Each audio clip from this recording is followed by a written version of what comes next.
모든 언어에는 그 문화와 종교가 녹아 있습니다. 우리가 사용하는 한글에도 그래서 우리가 모르는 사이에 어떤 불교 문화, 유교 문화가 다 녹아 있는 것이죠.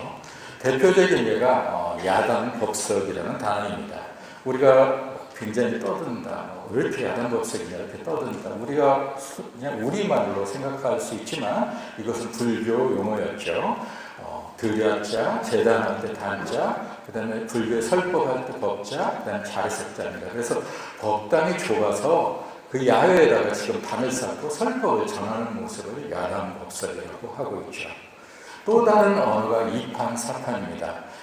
우리는 이제 이판사판이야. 이래 주거나 저래 주거나 왜 한 가지다 이렇게 이야기를 하죠. 죽기를 각오한다는 뜻인데 원래 불교에서는 이판승과 사판승이 있죠. 그래서 이판승은 주로 참선과 묵상을 중시하는 승이었고 사판승은 구제, 호교를 중시하는 승이었습니다. 그래서 이판승과 사판승은 서로 자기네들이 옳다고 거의 죽도록 이렇게 싸웠다고 합니다. 그런데 고려 시대가 지나서 불교 이제 조선 시대를 넘어가면서 조선 시대에서 불교를 탄압하니까 이제 그 스님들이 전부 다 이제 천민계급으로 이제 강등이 됐는데 이판승도 마찬가지고 사판승도 마찬가지고 그래서 이판이나 사판이나 다 죽는 건 매한가지라는 뜻으로 이판사판이 그 말이 나왔다고 합니다. 그래서 그 이판사판이 우리가 모르는 사이에 그 불교 용어인 것이죠. 또 우리가 자주 사용하는 팔자가 사납다, 팔자가 좋다 그런 말은 다 우리 주역에서 나온 인간의 어떤 생을 4가지 기준과 8개의 단어로 표현해서 사주팔자에서 나온 팔자인 것이죠.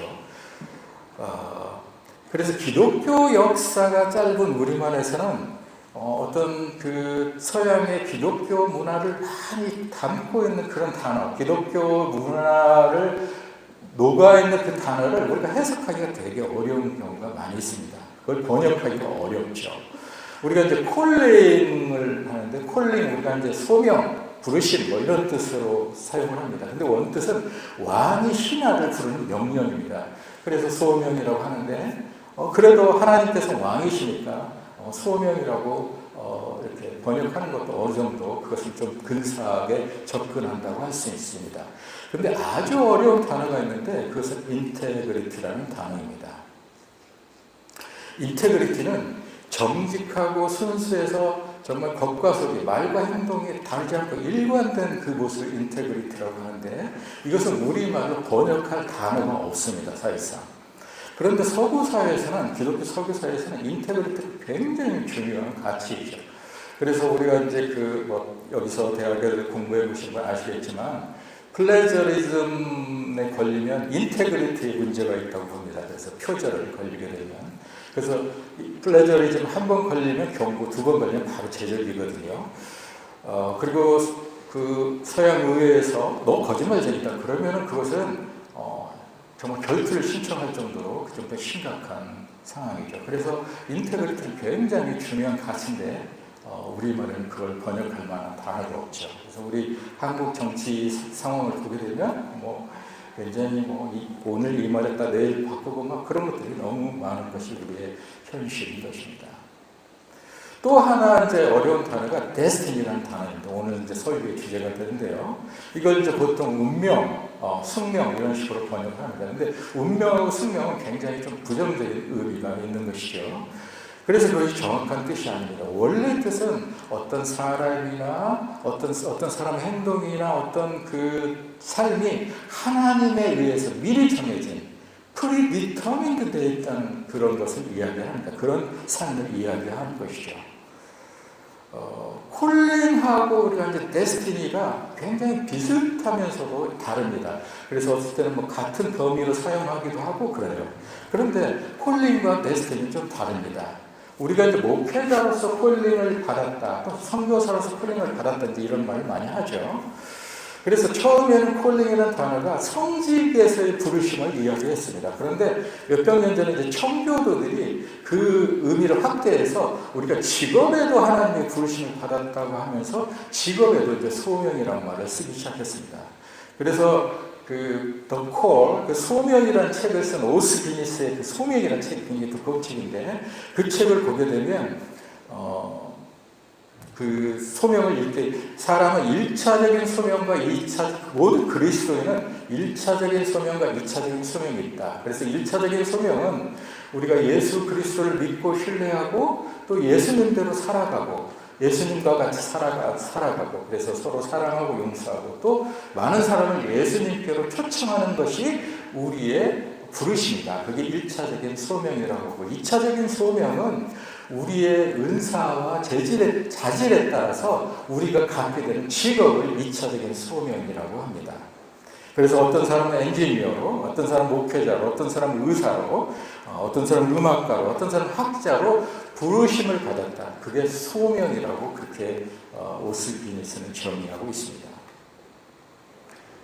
그런데 데스티니는 우리가 콜링을 따라가다가 발견하게 되는 바로 이것이 하나님께서 나에게 정해놓은 운명적인 삶이구나 하고 그 무릎을 치는 것이 바로 데스티니입니다. 당신이 어떤 소명을 따라가다가 만나게 되는 어떤 독특한 미션이나 어떤 예정된 삶이 있는데 그것이 바로 데스티니라는 것이죠. 예를 들면 어떤 분이 중국의 선교사로서 소명을 받아서 중국에 갔습니다. 그런데 우연히 탈북자를 만나게 돼가지고 결국은 그 탈북자 사역을 계속하게 돼서 평생 탈북자 사역을 하게 됐어요. 그러면 그의 데스티니는 탈북자 사역인 것입니다. 충북 음성에 가면은 보나콤이라는 그 공동체가 있습니다. 그 보나콤이 지금 이제 대표자를 하신 분이 강동진 목사님인데 그분은 원래 온누리교회에서 부목사를 오래 잘 하셨어요. 그러다가 나가서 공동체 사역을 시작을 했죠. 지금은 이제 그분이 막 여기저기 다니면서 그 공동체에 대해서 전파하는 공동체 전도사가 되었습니다. 그래서 그분의 콜링은 목회자지만 그분의 데스티니는 공동체 사역자이신 것이죠. 또 하나가 조지 물러입니다. 조지 물러는 목회자로서 부르심을 받았어요. 그런데 그가 나중에 고아원을 세우고 고아들을 정말 그 중보기도를 통해서 고아원을 운영하게 되죠. 그래서 그의 부르심은 목회자지만 그의 데스티니는 고아원 사역이었던 것이죠. 제가 이제 그 선교사로서 목사로서 콜링을 받았습니다. 그래서 중동에 갔죠. 그런데 난민들을 만나게 되면서 난민 사역을 하게 돼서 결국 제가 이제 난민 사역에는 쭉 들어서서 이제 그것을 전문적으로 하게 되었습니다. 그래서 저의 데스티니는 난민 사역인 것입니다. 말하자면 소명이 총론, 어떤 개론이라고 하면은 데스티니는 강론과 같은 것이죠. 소명이 어떤 그 달리기의 스타트 라인이라고 하면은 그 데스티니는 피니시 라인인 것입니다. 소명은 처음에는 불분명해서 퀘션 마크로 시작합니다. 그런데 데스티니는 나중에 그렇구나 하면서 그 느낌표로 마침을 하게 됩니다. 소명은 하나님이 부르시는 거예요. 그런데 데스티니는 하나님이 보내시는 것입니다. 그래서 자기가 어떤 일에 소명이 있다고 선택했는데 소명이 흔들리면 그는 데스티니를 발견하지 못한 겁니다. 데스티니를 발견한 사람은 소명이 흔들리지 않죠. 왜냐하면 데스티니는 소명의 결과, 아웃컴이기 때문입니다. 그런데 대부분 하나님께서 먼저 소명을 알려주시고 그 다음에 시간이 지나면서 자기 데스티니를 확인하게 됩니다. 그런데 특별한 경우에 소명과 데스티니를 동시에 알 수 있는 경우가 있습니다. 오늘 본문의 모세가 그렇습니다. 모세는 지금 하나님께서 이스라엘 민족의 지도자, 영적 지도자로 부르는 동시에 이제 그를 보내는 것이죠. 이스라엘 백성들을 끄집어내서 애굽에서 끄집어내서 가나안 땅으로 보내는 일을 하도록 보내는 것입니다. 그래서 지금 모세는 자기 소명을 받는 동시에 자기 데스티니를 그때 알게 되는 것입니다. 그러면 이제 오늘 본문을 통해서 하나님이 우리 삶에서 미리 정하신 삶, 데스티니는 어떤 특징을 갖고 있는지 한번 알아보도록 하겠습니다. 5가지 질문을 통해서 먼저 할 텐데요. 먼저 첫 번째 질문입니다. 그러면 우리는 어떻게 데스티니를 알 수 있습니까? 나의 데스티니를 알 수 있습니까? 어떻게 할 수 있나? 정답부터 말씀드린다면 우리가 하나님을 만날 때만 알 수 있다는 것입니다. 1절부터 6절을 한번 다 같이 읽어보도록 하겠습니다. 1절에서 6절 출애굽기 4장. 모세가 대답하여 이르되 3장. 모세가 그의 장인 미디안 제사장 이드로의 양떼를 치더니 그 양떼 서쪽으로 인도하여 하나님의 산 호렙에 이르매, 다 같이 한번 읽어볼까요? 시작. 여호와의 사자가 떨기나무 가운데로서 나오는 불꽃 안에서 그에게 나타나시니라.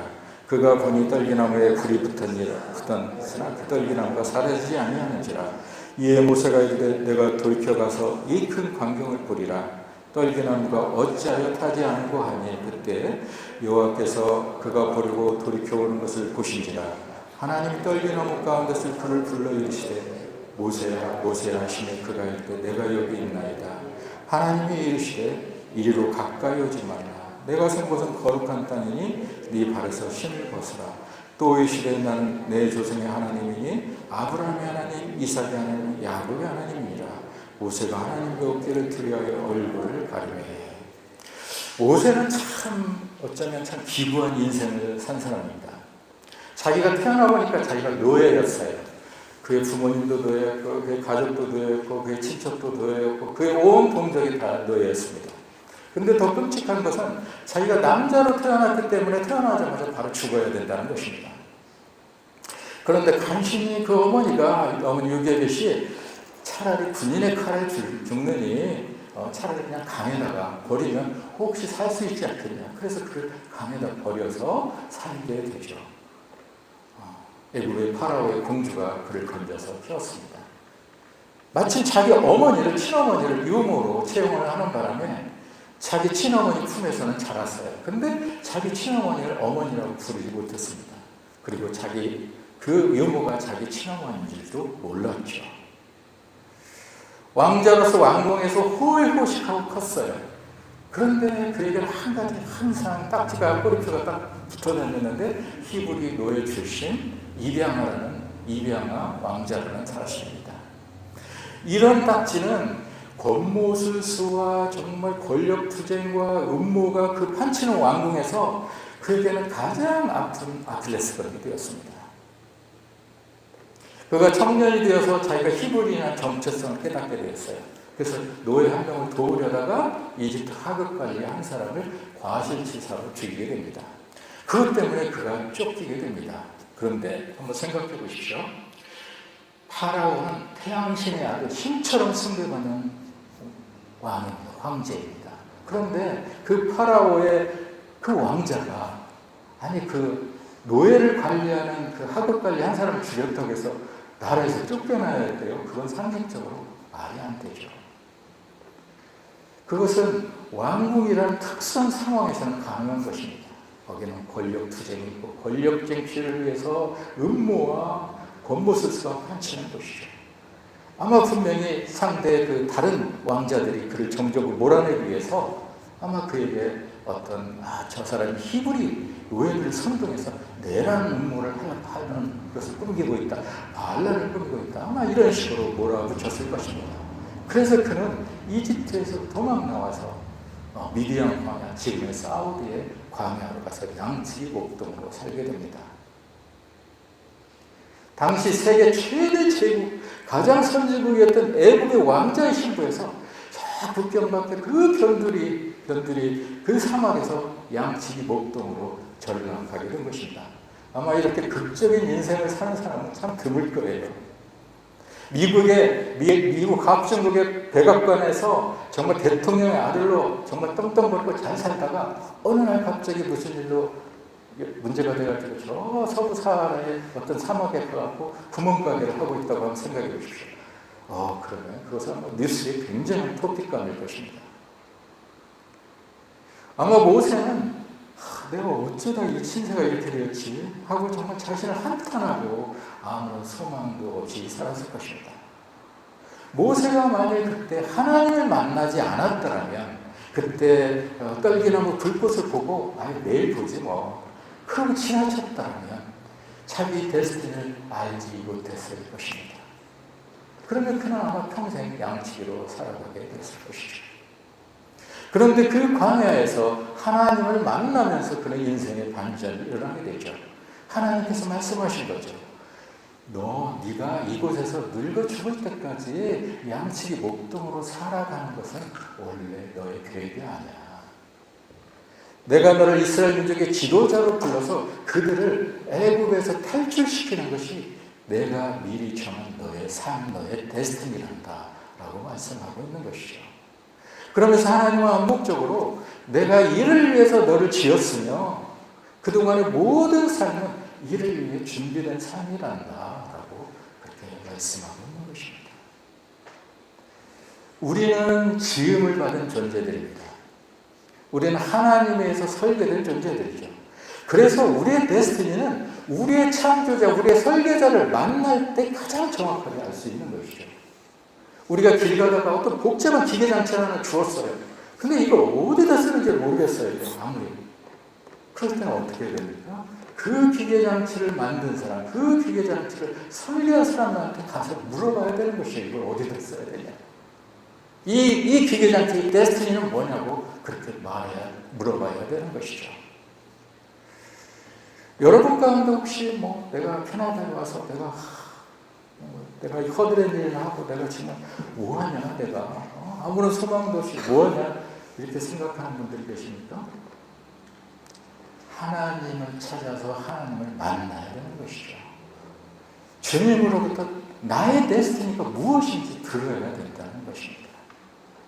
그래서 데스티니는 항상 하나님을 만나고 나서 우리가 알 수 있는 것입니다. 두 번째 질문입니다.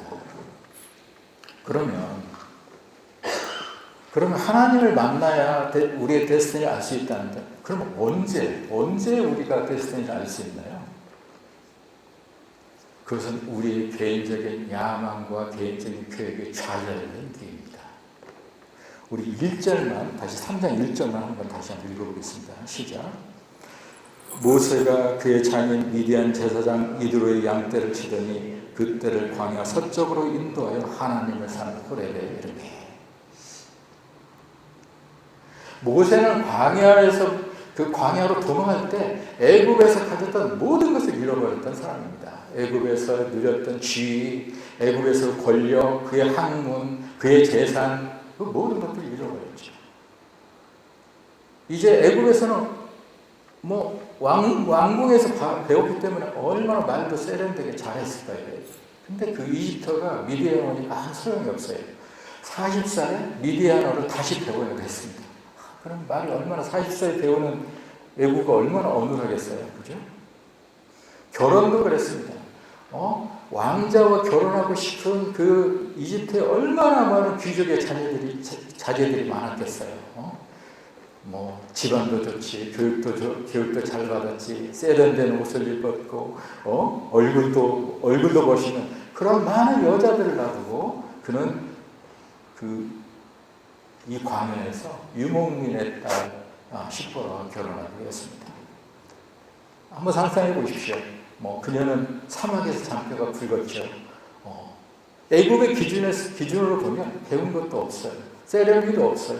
얼굴은 새카맣게 햇볕에 그을린 여자였습니다.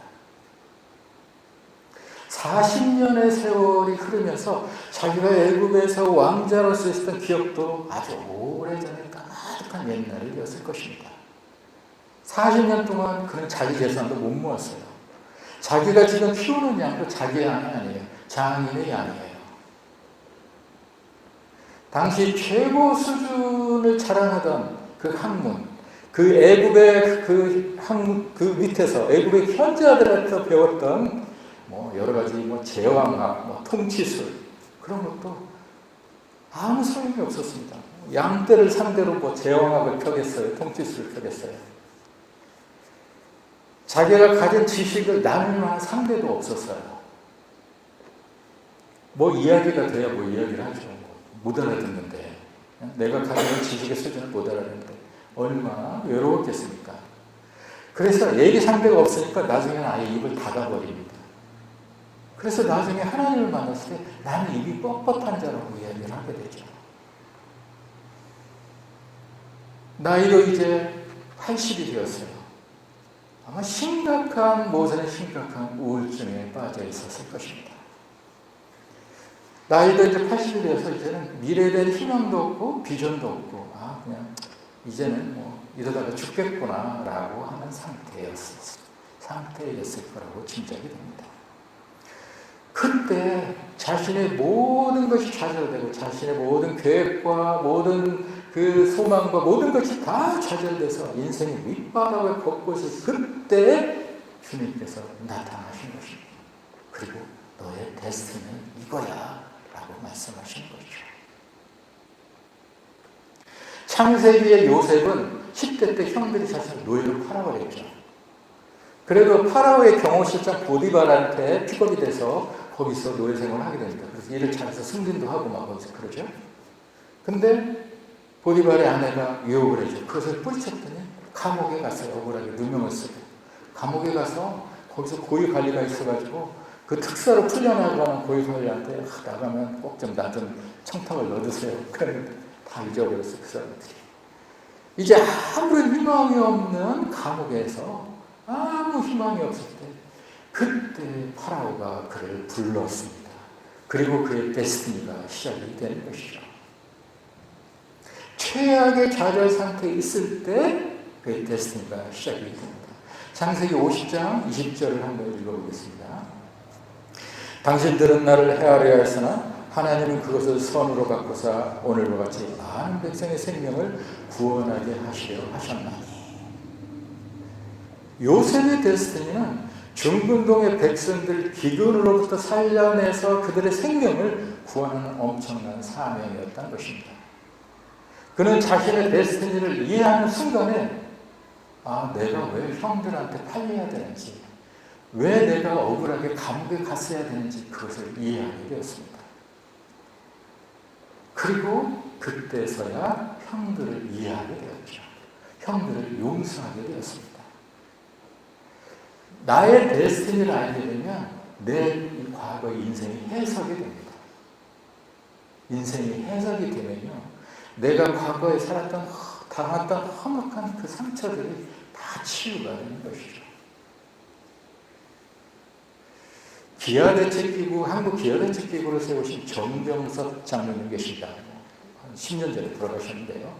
그분 CCC 김중곤 목사의 제자였죠. 우리나라에 CCC 김중곤 목사의 제자분들이 굉장히 많은데, 오늘 하용재 목사님, 그다음 오카는 목사님, 홍정길 목사님, 또 이랜드 박성수 목사님 다 이제 CCC 출신들인데, 그분이 전국 경제인연합회 정경련에서 잘 나가고 있었던 분이셨습니다. 전무까지 가셨어요. 근데 무슨 일이 연루가 돼가지고 거기를 그만두게 됐어요. 좀 억울하게 그만두게 되고, 그럼 신문에도 나고 그랬단 말이에요. 그분은 이제 평소에도 말씀도 많이 보고 기도도 많이 하고 그러셨는데, 그 사건을 당하고 나서 집에서 말씀을 묵상하고 하루에 10시간씩 기도하고 그렇게 하셨다고 그래요. 그 딸이 저한테 이야기하는 겁니다. 그러다가 기아대책기구를 세우셨어요. 그 장로님 이야기는 자기가 딱 책상에 전화기 한 대 놓고 일을 시작했다고 그러시더라고요. 지금 기아대책기구는 연간 한 850억 정도 후원받아서 약 180만 명의 사람들을 돕고 있습니다. 그런 단체가 되었죠. 그분은 세상에서 성공하고 싶고, 그의 성공하고 싶은 그의 욕심이 좌절되고 부서지면서 자신의 데스티니를 발견하게 된 것이죠. 주님은 그가 정경련에서 잘 나오고 있을 때 주님은 고개를 저으셨던 거죠. 그건 네 데스티니가 아니야. 너의 데스티니는 바로 이거야 라고 말씀하셨던 것이죠. 제가 아는 한승정 선교사님이라고 계십니다. 그분은 LA에서 사업을 크게 해가지고 굉장히 부자가 되었어요. 소문으로는 헬기를 타고 점심을 먹으러 다녔다고 그래요. 근데 그분이 갑자기 암에 걸리신 거예요. 현대의학으로는 불가능하다, 치료가 불가능하다. 그래서 제가 기도원에 갔습니다. 기도원에 갔다가 내가 기도하다 죽어도 하나님과 더 가까이 가야 되겠다. 그래서 사람들한테 나를 저 정상 산꼭대기다 나를 좀 떼내달라고. 그래서 사람들이 그걸 떼내고 올라가서 산 정상에 나왔어요. 거기서 기도했습니다. 거기서 기도하고 치유가 되셨어요. 그래서 내려오셔서 자기가 우즈벡 선교사로 가게 됐습니다. 우즈벡 그 당시에 이제 구소련이 무너지고 막 그 주변 국가들이 막 독립할 때 우즈벡도 독립하고 그럴 때 그때 가서 한 교회를 개척해서 한 200~300명 되는 우즈벡 사람들 교회를 운영하시다가 10몇 년 하시다가 이제 노한으로 돌아가셨습니다. 그는 세상의 부를 누리다가 병을 얻게 되면서 자신의 데스티니를 찾게 된 것이죠. 하나님이 레디컬한 방법으로 그에게 알려주신 것이죠. 야, 너 그동안 돈 버는데 인생 허비했지? 그치만 너 원래 데스티니는 그게 아니야. 너의 데스티니는 바로 이거야 라고 주님께서 말씀하신 거였죠. 그러면 왜 우리는 이렇게 꼭 좌절되고 인생이 꼭 바닥을 헤맬 때 주님은 왜 우리에게 데스티니를 말씀하실까요? 인간은 본질적으로 죄성 때문에 이기적이어갖고 잘 나갔다면요 절대로 남을 위해서 뭐 한다든가 아니면 고상한 가치를 위해서 일하지 않습니다. 그때는 주님이 말씀하셔도 우리가 잘 못 듣죠. 들으려고 하지 않죠. 주님은 우리가 고난이 닥쳐서 겸손하고 마음이 순수할 때 기다리시는 것이죠. 그때서야 우리가 주님을 찾고 주님께 순종할 수 있기 때문입니다. 그래서 대부분의 데스티니는 우리가 고난 가운데 힘든 상황 가운데 있을 때 하나님께서는 말씀하시게 됩니다. 세 번째 질문입니다. 데스티니를 따라 사는 삶의 모습은 어떤 모습인가? 정답은 그 데스티니를 따라 사는 삶은 나를 위해 살지 않고 하나님과 다른 사람을 위해서 사는 삶입니다. 7절부터 10절을 한번 읽어보도록 하겠습니다. 출애굽기 7절부터 10절 시작. 여호와께서 이르시되 내가 애굽에 있는 내 백성의 고통을 분명히 보고 그들의 감독자로 말미암아 부르짖음을 듣고 그 근심을 알고 내가 내려가서 그들을 애굽인의 손에서 건져내고 그들을 그 땅에서 인도하여 아름답고 광대한 땅 젖과 꿀이 흐르는 땅 곧 가나안 족속, 헷 족속, 아모리 족속, 브리스 족속, 히위 족속, 여부스 족속의 지방에 데려가려 하노라. 이제 가라. 이스라엘 자손의 부르짖음이 내게 타라고 애굽 사람이 그들을 괴롭히는 학대도 내가 보았나니 이제 내가 너를 바로에게 보내어 너희는 내 백성 이스라엘 자손을 애굽에서 인도하여 내게 하리라. 모세의 데스티니는 모세 자신을 위한 것이 아니었어요. 그것은 하나님과 이스라엘 백성을 위한 것이었습니다. 7절을 보니까 뭐라고 말씀하시냐면 여호와께 이르시되 내가 애굽에 있는 내 백성의 고통을 분명히 보았다. 또 그들의 감독자로 말미암아 부르짖음을 들었다. 또 근심을 내가 안다. 그렇게 말씀하십니다. 그래서 8절에 보니까 내가 내려가서 그들을 애굽 손에서 건져낸다. 그리고 8절 마지막에 보니까 지방에 데려가려 한다. 9절에 보니까 이스라엘 자손의 부르짖음이 내게 들렸다. 학대도 내가 보았다. 하나님께서 뭐라고 말씀하시냐면 계속 내가 한다라고 말씀하셔요. 내가 이스라엘 백성들을 그들의 그 부르짖음을 듣고 그들의 고통을 듣고 내가 그들을 그렇게 하겠다라고 말씀하시는 것입니다. 하나님이 이스라엘 백성을 고통을 오감으로 느끼고 계셨던 것이죠.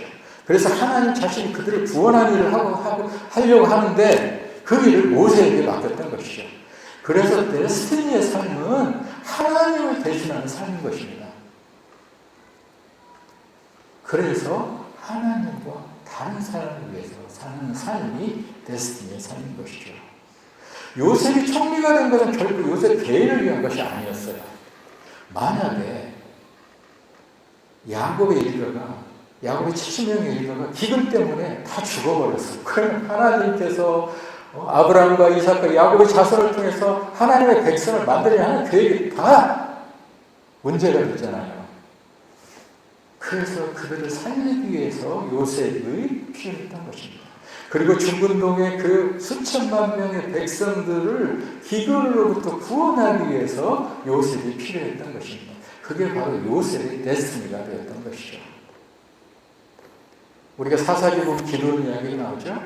기드온에 가서 미디안 군대를 물리치라고 이렇게 데스티니를 줍니다. 그것은 기드온 자신을 위한 것이 아니었어요. 미디안 군대에게 수탈당하고 억압당하고 하고 있는 이스라엘 백성들의 기도를 하나님께 들으시고 이스라엘 백성을 구원하려고 하는데 그것을 기드온에게 맡겼던 것이죠. 그것이 기드온의 데스티니가 되었습니다. 앞서 말한 그 정종석 장로님이 정경련에서 억울하게 물러나는 것은 하나님께서 이제는 너 자신만을 위해 살지 않고 기아에 허덕이는 수백만 명의 사람들을 위해서 살라고 그분을 부르신 것이죠. 그리고 그분을 데스티니를 주신 것입니다. 그것이 정장로님의 데스티니가 되었죠. 아까 우주배에 가신 한승정 선교사님이 암에 걸리고 잘 나가는 비즈니스를 접게 한 것은 이제는 너 자신을 위해 살지 않고 우주배에 있는 수백 명의 영혼들을 위해서 살라고 하나님께서 그에게 데스티니를 주신 것입니다. 이같이 하나님께서 우리에게 정하신 데스티니는 나 자신을 위한 삶이 아니라 항상 하나님과 다른 사람을 위해서 사는 삶인 것이죠. 네 번째 질문을 드리겠습니다. 그러면 우리가 데스티니를 따라 살면 어떤 일이 생깁니까? 답은 나의 능력과 차원을 뛰어넘는 하나님의 사이즈, 하나님의 스케일의 일들이 벌어진다는 것입니다. 그것은 나이와도 상관이 없습니다. 우리 11절과 12절을 한번 읽어보겠습니다. 시작. 모세가 하나님께 아뢰되 내가 누구에게 바로에게 가며 이스라엘 자손을 애굽에서 인도하여 내리까? 하나님이 이르시되 내가 반드시 너와 함께 있으리라. 네가 그 백성을 애굽에서 인도하여 내내 너희가 이 산에서 하나님을 섬기리니 이것이 내가 너를 보는 증거이다. 하나님, 모세가 묻습니다. 하나님, 내가 누구에게 바로한테 가고 이스라엘 자손을 애굽 땅에서 인도해야 됩니까? 이 병들 중에 병들이 이 싸우기 사막 광야에 있었던 양치는 노인이 어떻게 내가 경험해봐서 아는데 그 바로가 얼마나 위험이 찬란하고 권세가 많은 그 사람한테 가고 우리 이스라엘 백성을 빼라고 그렇게 이야기를 하겠습니까? 말이나 들어주겠습니까? 라고 이야기하는 것이죠. 한번 상상해 보시죠. 예를 들면 우크라이나 노인이 난민으로 캐나다에 왔어요. 근데 여기서 이제 허드렛 일 하고 있습니다. 여러 가지 그냥 그러고 살고 있어요. 근데 하나님께서 오늘 나타나셔서 너 지금 모스크바에 가서 푸틴 대통령한테 가서 우크라이나 사람을 해방하라고 해라. 전쟁을 그만두고 모든 땅 다 반환하고 이제 우크라이나 사람한테 자유를 주라고 해라. 그렇게 말을 들었다는 그 노인이 있으면 그 노인이 어떤 반응을 보이겠어요? 말도 안 된다고 하지 않겠습니까? 그런데 하나님의 대답은 간단합니다. 내가 12절에 보니까 내가 반드시 너와 함께 있으리라. 내가 너와 함께 한다는 것이죠. 너의 능력으로 하는 것이 아니라 나의 능력으로 한다고 하나님께서는 말씀하시는 것입니다. 우리는 그 뒤에 일어나는 일들 알죠. 하나님께서 여기까지 재앙을 보내셔서 이스라엘을 징벌하시고 장자가 죽는 그런 징벌을 내리시고 이스라엘 백성을 빼서 홍해가 갈라진 기적을 통해서 그들을 빼왔지 않습니까? 우리 사사기 6장 11절부터 12절, 14절부터 16절을 한번 읽어보도록 하겠습니다. 시작. 여호와의 사자가 아베스 사람 요아스에게 속한 오브라이로 상수리 나무에 앉으니라. 마침 요아스의 아들 기드온이 미드온 사람에게 알리지 아니하려 하여 포도주 틀에서 타작하더니 여호와의 사자가 기드온에게 나타나 이르되 큰 용사여 여호와께서 너와 함께 하시도다. 14절. 여호와께서 그를 향하여 이르시되 너는 가서 이 너의 힘으로 이스라엘 위대한 손을 구원하라. 내가 너를 보낸 것이 아니냐 하시니라. 그러나 기드온이 그에게 대답하되 오 주여 내가 무엇으로 이스라엘을 구원하리까? 보소서 나의 집은 문에서 중에서 극히 약하고 나는 내 아버지 집에서 가장 작은 자이다 하니 여호와께서 그에게 이르시되 내가 반드시 너와 함께 하리니 내가 미디안 사람 치기를 한 사람을 치듯 하리라 하십니다. 사사기에서 기드온에게 하나님께 나타나십니다. 그때 기드온은 미디안 군대들이 뭐 곡식을 수탈해 가니까 그 독립운동 한 것도 아니에요. 그냥 숨어서 그 포도주틀에서 밀을 타작하고 있었습니다. 그때 하나님께서 나타나 말씀하시죠. 큰 용사여 이렇게 말합니다. 큰 용사라고요? 내가 지금 숨어가지고 이렇게 밀 타작하고 있는데요. 미디안 군대에 무서워갖고 저항을 못하고 이러고 있는데요. 기드온도 자기 자신을 잘 알고 있었습니다. 그래서 나는 정말 별볼일 없는 사람이에요 라고 말하는 것이죠. 그런데 하나님이 말씀하십니다. 내가 너 반드시 너와 함께 하리라. 하나님이 함께 하신다는 거죠. 그 뒤에 우리는 그 스토리를 알고 있죠. 기드온이 300명의 민병대를 끌고 수만 명의 미디안 정규군들을 물리쳤습니다. 그리고 독립을 시켰죠. 기아대책의 정정석 장로님은 자신의 데스티니를 깨닫고 기아대책 기구를 세워서 매년 160만 명 이상의 세계 각지의 사람들이 기회에 허락된 사람들이 도움을 받습니다. 한동대 김영길 총장님 몇 년 전에 돌아가셨죠. 나사 연구원을 하셨어요. 그 카이스트 교수를 하셨는데 어느 날 한동 지방 포항에서 어느 조그만 대학에서 하나님의 대학을 세우는데 총장이 필요하다는 거예요. 그래서 한번 가봤어요. 그랬더니 그 하나님의 대학을 세우는 그 이사장이 그렇게 이야기하는 거예요. 그래서 그 모든 것들을 포기하고 그 지방, 그 척박한 그 당시에는 포항 너무 척박한 그 땅에 가서 총장을 했습니다. 그게 하나님이 주신 데스티니였죠. 그곳에 총장으로 가서 정말 어려움을 겪고 여러 가지 방해 세력도 많고 그렇지만 지금 한동대는 아주 기독교들, 지금 한국에 있는 많은 기독교들이 다 세속화되고 있는데 정말 하나님의 대학으로 반듯하게 서서 매년 1000명 이상의 기독교 인재를 배출하는 대학이 되었죠. 데스티니를 발견하는 것은 나이와도 상관이 없습니다. 모세가 지은 시편이 있어요. 90편인데 거기 보면 모세가 이렇게 얘기합니다. 우리 연수가 70이요 강건하면 80이라. 자기가 80세면 이제 이 운이 이제 명이 다 했다는 것을 모세는 알고 있는 사람이었어요. 근데 그 다들 인생의 말년이라고 하고 있는 그 80세에 하나님을 만나서 자신의 데스티니를 발견한 것입니다. 박윤서라는 분이 계세요. 통상산업부 차관도 하시고 공업진흥청장도 하신 분인데 그리고 나중에 한국중공업사장, 대입금 사장도 하신 분인데 그분은 그 관가에서 타이거 박이라고 아주 유명한 사람입니다. 그 언론계에서는 다 아는 사람이에요. 그 기자들이. 그 국장 때 일본하고 통상협정할 때 아주 너무 타이거 큰 소리 빵빵 치면서 너무 잘해갖고 타이거 박이라는 별명이 붙었는데 그분이 이제 65세에 은퇴를 하게 되는데 은퇴를 앞두고 이제 뭘 할까 하고 기도원에 갔어요. 근데 주님께서 제가 이제 인터뷰 뭘 할까요? 그랬더니 필리핀에 가서 교회를 개척하라고 했어요. 그래서 그분이 필리핀에 가고요. 마닐라에서 좀 떨어진 민도로라는 섬에 가고 사역을 했는데 14개의 교회를 개척했습니다. 그리고 그 농장을 운영하면서 거기에 있는 정말 수많은 사람들을 먹여 살렸어요. 그러다가 80세에 소천하셨습니다. 5년 전에 소천하셨습니다. 15년을 사역하는 것이죠. 박은서 차관은 65세에 자기의 데스티니를 발견한 것입니다. 공무원으로 정말 잘 나가고 타이거 박이라는 별명이 붙고 그 차관도 하고 그런데 하나님은 그에게 그건 너의 목적이 아니라고 말씀하신 거예요. 너의 데스티니가 아니야. 65세에 그런 자기의 데스티니를 발견한 것입니다. 한승정 아까 말씀 한승정 선교사님도 나이가 60이 넘어서 자기의 데스티니를 발견했죠. 우리가 데스티니를 발견하면 그 순간부터 우리는 우리의 사이즈가 아닌 하나님의 사이즈의 삶을 살게 됩니다.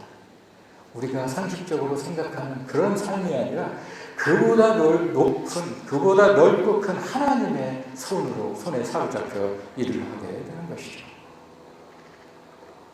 마지막 5번째 질문입니다. 그러면 우리가 데스티니를 알게 될 때 어떻게 반응해야 됩니까? 우리가 처음에는 부담감과 두려움 때문에 그걸 회피하고 싶은 생각이 듭니다. 그렇지만 그걸 극복하고 순종하게 되면 우리의 마음은 정말 하나님이 주신 마음 열정으로 불타오르게 되는 것이죠. 우리 출애굽기 4장 10절부터 14절 말씀을 다 같이 한번 읽어보겠습니다. 시작. 모세가 여호와께 아뢰되 오 주여 나는 본래 말을 잘하지 못하는 자입니다. 주께서 주의 종에게 명령하신 후에도 역시 그러하니 나는 입이 뻣뻣하고 혀가 둔한 자입니다. 여호와께서 그에게 이르시되 누가 사람의 입을 치었느냐 누가 말 못하는 자나 못 듣는 자나 눈 밝은 자나 맹인이 되게 하였느냐 나 여호와가 아니냐. 이제 가라 내가 내 입과 함께 있어서 할 말을 가르치리라. 모세가 이르되 오 주여 보낼 만한 자를 보내소서. 여호와께서 모세를 향하여 노하여 이르시되 내 이스라엘 내 형 아론이 있지 아니하냐. 그가 말 잘하는 것을 내가 하노라. 그가 너를 만나러 나오나니 그가 너를 볼 때 그의 마음에 기쁨이 있을 것이다. 모세는 하나님이 자신의 데스티니를 알려주자 그것을 회피하려고 합니다. 이게 너무나 큰 프로젝트다. 내가 그거 할 수가 없다고 생각하는 거죠. 처음에는 사람들이 어떻게 여호와께서 나에게 나타난 거 사람들이 믿어주겠어요? 라고 얘기를 했죠. 그게 안 통하니까 그 다음은 자신은 말을 잘 못하는 사람입니다. 딴 사람 보내세요. 막 이러는 거죠. 결국 하나님은 화를 내죠. 화를 내면서 그가 순종하게 됩니다. 기드온은 미디안 군대를 섬멸하는 것이 자신의 데스티니라는 것을 알고 자신이 없었어요. 계속. 그래서 시간을 막 끌죠. 하루는 하나님 정말 저희 때 일어난다면 내가 마당에다 양털을 놓겠어요. 근데 양털에만 비가 이렇게 물이 이슬이 내리고 다 마당은 다 젖게 해주세요. 아침에 일어나서 보니까 마당은 다 이렇게 바짝 말라있고 양털에만 물이 그렇게 양털이 쫙 잡으니까 한 바가지 물이 막 나오는 거예요. 그 다음날 하나만 더. 그럼 이번엔 거꾸로 해주세요. 거꾸로. 그래서 양털은 바짝 나오고 마당은 이슬이 적게 해주세요. 그 다음날 갔더니 똑같은 그렇게 된 거예요.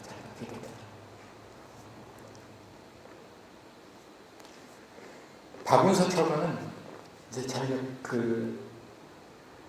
이제 정년퇴직을 이제 얼마 안 남았죠. 양평 금식기도원을 갔어요. 가고 기도하면서 주님 제가 이제 어떻게 은퇴하고 어떻게 살까요? 그랬더니 얼마 전에 필리핀 그 선교회 민도로사 갔다 왔지. 그거 네가 가라 그러시더래요. 하필 저니까 왜 내가 갑니까? 내 3월 달에 은퇴하는데 퇴직금 받아요. 그때 퇴직금 다 드리겠습니다. 그랬더니 하나님이 내가 돈이 없어서 너를 보내느냐 그러더래요. 그래서 그분이 필리핀 민도로선에 가게 된 거죠. 우리가 처음에 우리 데스티니를 알게 되면 처음에는 두려움과 불안감 때문에 그것을 회피하고 싶습니다. 그러나 우리가 그것을 극복하고 순종해야 되는 거죠. 하나님께서 만약에 우리의 데스티니를 알려주셨는데 우리가 자꾸 그걸 거부하잖아요. 그럼 다른 일이 다 막힙니다. 그게 희한하게 다 막혀요. 그래서 시간만 지체될 뿐이에요. 그러나 우리가 일단 순종하게 되면 하나님께서 함께 하시기 때문에 정말 주님이 주신 열정과 지혜가 솟아나게 되는 것이죠. 이제 말씀을 정리하도록 하겠습니다. 지금까지 우리는 이제 모세의 얘기를 통해서 하나님께서 우리 각자 삶에게 이미 예정하신 데스티니가 있다고 배웠습니다. 첫 번째로 우리가 우리의 데스티니를 알게 되려면 하나님을 엔카운터해야 된다는 것이죠.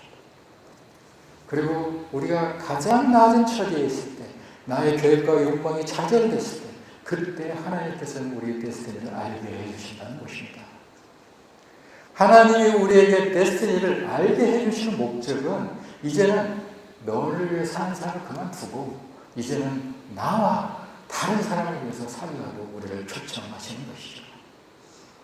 그리고 우리가 그 데스티니를 따라 살게 되면 그때부터는 이제 내 스케일의 삶이 아니라 하나님의 스케일, 하나님의 사이즈의 삶을 살게 된다는 것입니다.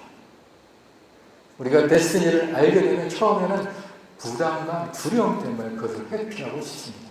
그러나 그것을 극복하고 순종하면 우리는 하나님의 열정과 하나님의 지혜로 일하게 됩니다. 왜냐하면 하나님께서 우리와 함께 하시기 때문입니다. 왜 우리는 우리의 데스티니를 꼭 알아야만 할까요? 그것은 하나님은 우리를 이 땅에 보내실 때 다 이유와 목적이 있기 때문입니다. 데스티니는 그것을 이루는 것이죠. 데스티니를 따라 살 때 우리는 가장 행복합니다. 데스티니를 따라 살 때 우리의 인생이 하나님을 기쁘게 하고 또 다른 사람을 유익하게 하는 정말 가치 있는 인생을 살게 되는 것입니다. 우리는 이렇게 핸드폰이나 컴퓨터 같이 대량 생산된 제품이 아니에요. 우리는 각자 하나를 하나님께서 유니크하게 창조하시고 유니크하게 설계하셨습니다. 그래서 우리의 데스티니도 각자 다 유니크합니다. 우리가 데스티니를 따라 살다가 이제 욕심이 다해서 우리가 이제 천국에 갔을 때 아마 우리가 모르는 많은 사람들이 와서 우리에게 고백하게 될 거예요. 당신 덕분에 제가 구원을 받았어요. 감사합니다. 당신 덕분에 내가 고통 가운데서 정말 위로를 받았어요. 감사합니다. 당신 덕분에 내가 어려움을 이겨냈어요. 감사해요. 당신 덕분에 우리 가족이 정말 용기를 갖고 살게 되었어요. 감사해요. 이런 감사의 고백을 듣게 될 것입니다. 저는 우리 주일교회 성도 여러분들이 정말 우리가 모두가 하나님을 만나서 그래서 각자 유니크하게 주어진 우리의 유니크한 데스티니를 알게 되어서 이 땅에 정말 값지고 가치 있는 삶을 살고 저 천국에 가서 정말 많은 사람들로부터 감사의 고백을 듣는 그런 삶을 살게 되기 주님의 이름으로 축원합니다. 기도하겠습니다.